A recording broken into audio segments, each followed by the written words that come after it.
Fin du procès des jeunes filles dernièrement accusées, vous l'avez suivi sur nos antennes, par le parquet de Libreville d'outrage public à la pudeur.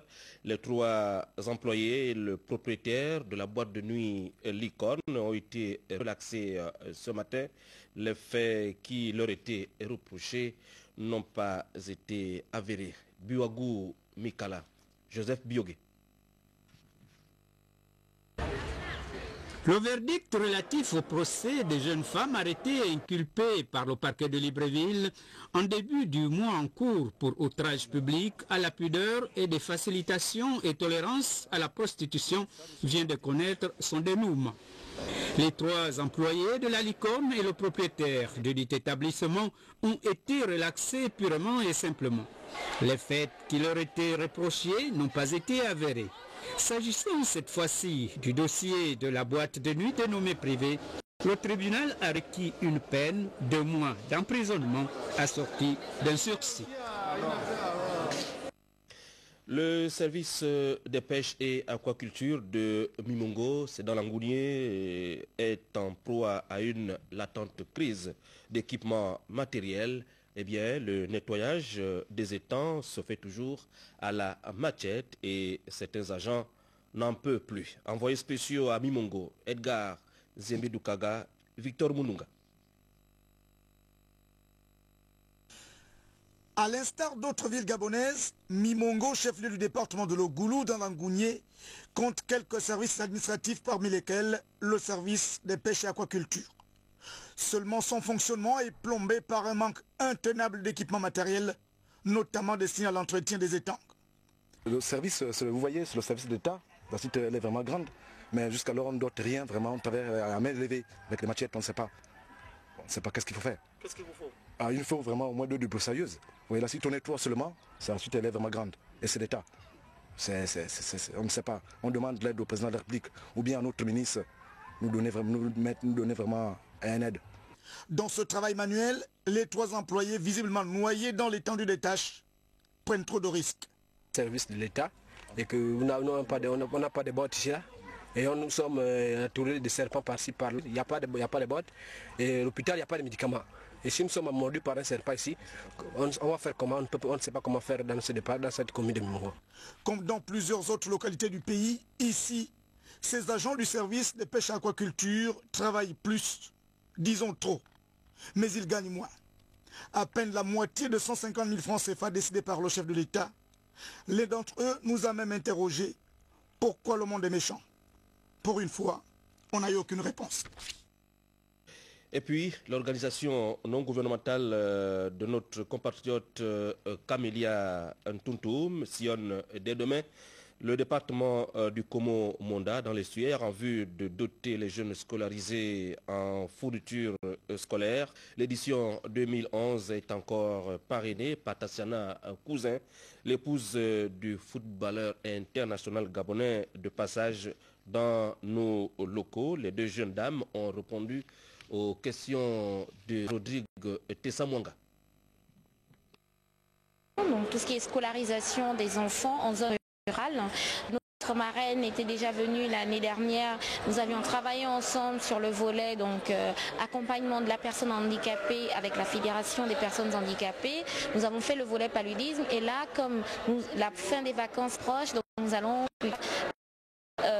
aider, apporter une contribution aux parents pour avoir des fournitures scolaires pour les enfants dans le département du Komo-Monda. Le village de Méan, le village de Massika sur la route. Nous irons également du côté de Mébantimian sur la route de Congo. Dites-nous Tassiana, pourquoi continuez-vous à appuyer l'action de PACAP? Parce que je crois en ce qu'elle fait. Tout ce que nous avons fait jusqu'à présent en amont, elle a toujours bien respecté et c'est très important aussi pour moi de l'autre côté de devoir prouver ce qu'elle a fait ici sur place et elle le fait très très bien. D'ailleurs aussi je réussis à récolter un tout petit peu, c'est grâce à ce qu'elle arrive à nous démontrer. Qu'est-ce qu'il y a dans les lots? Des cahiers, des bics, crayons, enfin on a essayé d'apporter ce qu'on pouvait évidemment, mais j'espère qu'on pourra faire plus la prochaine fois, mais je pense que ça ira déjà un tout petit peu. Après le centre hospitalier de Libreville, le tour revient à l'hôpital d'instruction des armées Omar Bongo Ndimba de Libreville de recevoir les responsables de la CNAM-GS, la Caisse nationale d'assurance maladie et de garantie sociale, qui éponge ses arriérés de paiement de factures. Le retard est parfois dû à ses prestataires. Rodrigue Tessamwanga pour les précisions. La lenteur administrative ne facilite pas les choses. Malgré la création du pool de saisie CNAM-GS dans les locaux de la structure hospitalière, les factures sont envoyées vers les services de l'institution sociale, parfois avec beaucoup de retard. Le retard, c'est qu'il n'y avait pas l'organisation et l'outil aussi. Il y a eu un problème de lenteur au niveau des traitements, la rame. Au rythme que nous recevons, vraiment, on a du mal à évacuer. Aujourd'hui, il y a un changement ? Oui, il y a un léger changement. Ça s'est quand même amélioré déjà. Soucieux de garantir une couverture médicale à ses assurés, mais aussi et surtout rassurer le partenariat avec l'hôpital d'instruction des armées, les responsables de la CNAM-GS, représentant le directeur général empêché, ont remis un chèque d'un peu plus de 177 millions de francs CFA à leurs partenaires. Nous avons donc été commis, le directeur des prestations sanitaires et moi, auprès de vous, pour vous remettre donc ce chèque d'un montant de 177 219 965 francs.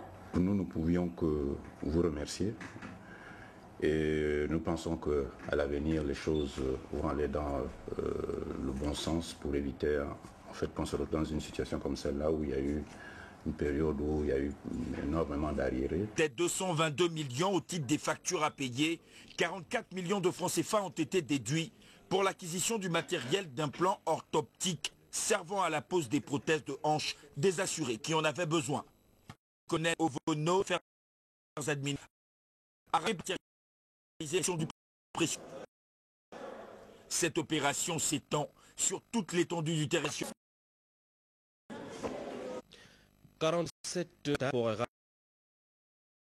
du Gabon et de Gabon Port ont été gratifiés par le président de la République, chef de l'État Ali Bongo Ndimba, de la médaille du travail. C'était au cours d'une cérémonie de déclaration qui a eu lieu en présence de quelques membres du gouvernement. Ahmed Mouyaka, Victor Mundunga. Au total, des entreprises au Prague et Gabon Port Management qui ont vu leurs efforts de travail être récompensés à travers solennelle de décoration. Une occasion capitale pour la direction générale de l'OPRAG de mettre un accent particulier sur la valorisation du travail. Nous sommes réunis ce jour pour célébrer la valeur travail. Il me plaît dans cette circonstance de rappeler ce que disait Alexandre Dumas fils, je cite: « Le travail est indispensable au bonheur de l'homme. Il l'élève, le console, et peu importe la nature du travail, pourvu qu'il profite à quelqu'un. Faire ce qu'on peut, c'est faire ce qu'on doit. » Ces hommes et femmes qui ont toujours été rompus à la tâche reçoivent aujourd'hui des médailles d'or, d'argent et de bronze. Il me plaît en cette circonstance exceptionnelle d'adresser mes vives et chaleureuses félicitations à tous les médaillés pour leur persévérance, leur probité, leur loyauté et surtout leur fidélité à leurs employeurs respectifs, à savoir l'OPRAG et GPM.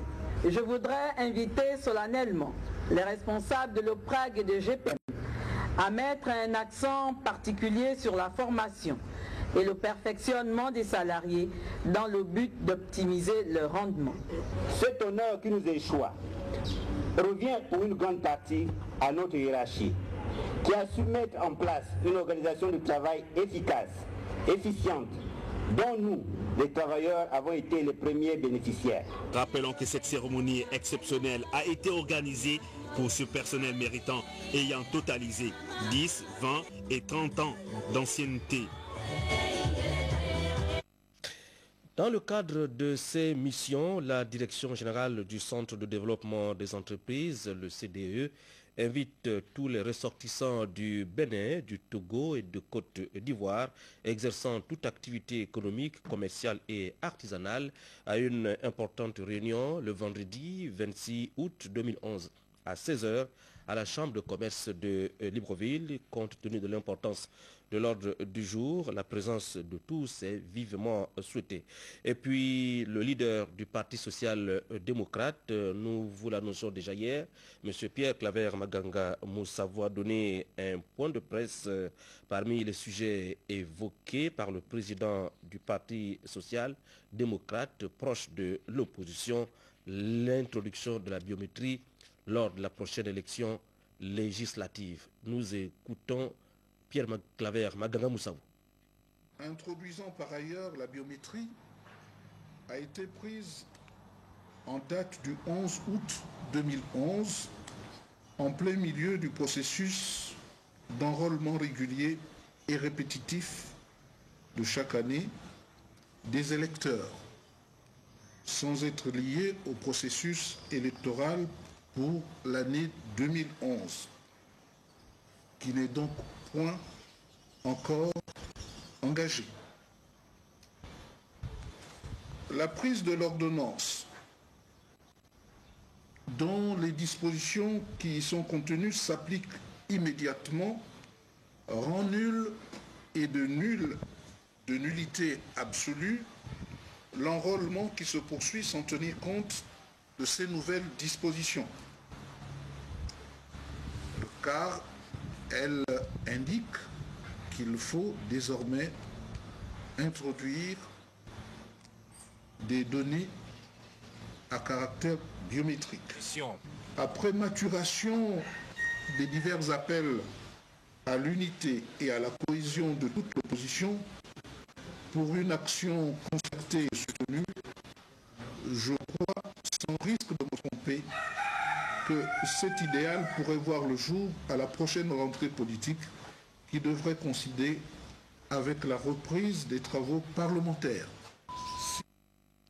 C'était le président du PSD, Pierre Claver Maganga Moussavou. Législative de cette fin d'année dans le département du Wole, le membre du comité central, Francis Sima, qui sollicite l'investiture du PDG, vient d'exprimer son engagement aux populations du canton Bissok. Le récit d'Edgar Ndjemidoukaga.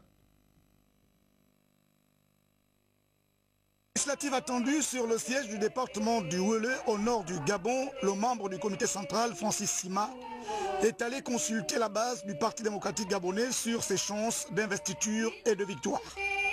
Le modeste bain de foule traduisait la nature des rapports de confiance qu'il entretient avec les populations de ce canton Bissok, où Francis Sima s'est déjà investi dans l'aménagement de l'axe routier Wele-Ayat.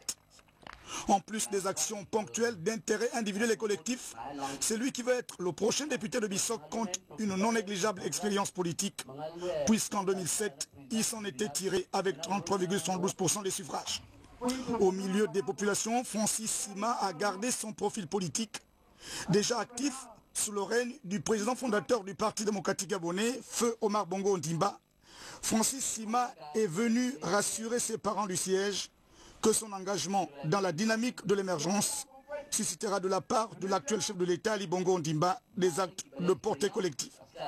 Un message qui semble avoir convaincu les femmes, les jeunes et les notables, dont le rare centenaire présent, Étienne Nang Obiang, 117 ans, qui a transmis au candidat à la candidature et à sa suppléante un symbole. Dans l'attente de la décision de la hiérarchie du parti, ils ont partagé un repas. Avant la page magazine de ce journal, parlons aussi de cette tournée parlementaire du député PDG Martin Moulengi Mambende dans son fief politique. L'élu du deuxième siège du département de la Boumilweti a saisi une fois de plus l'occasion d'expliquer aux populations le concept de l'émergence. Reportage Sydney Ivembi, Loa TV. Tournée parlementaire de l'honorable Martin Moulengi Mabende dans son fief politique, période d'intercession tout indiquée pour le député PDG Parti démocratique gabonais du deuxième siège du département de la Boumilweti qui a mis à profit ce moment pour diviser avec les nombreux militants et sympathisants du parti de masse. Actualité de l'heure, la révision de la liste électorale, entre autres centres d'intérêt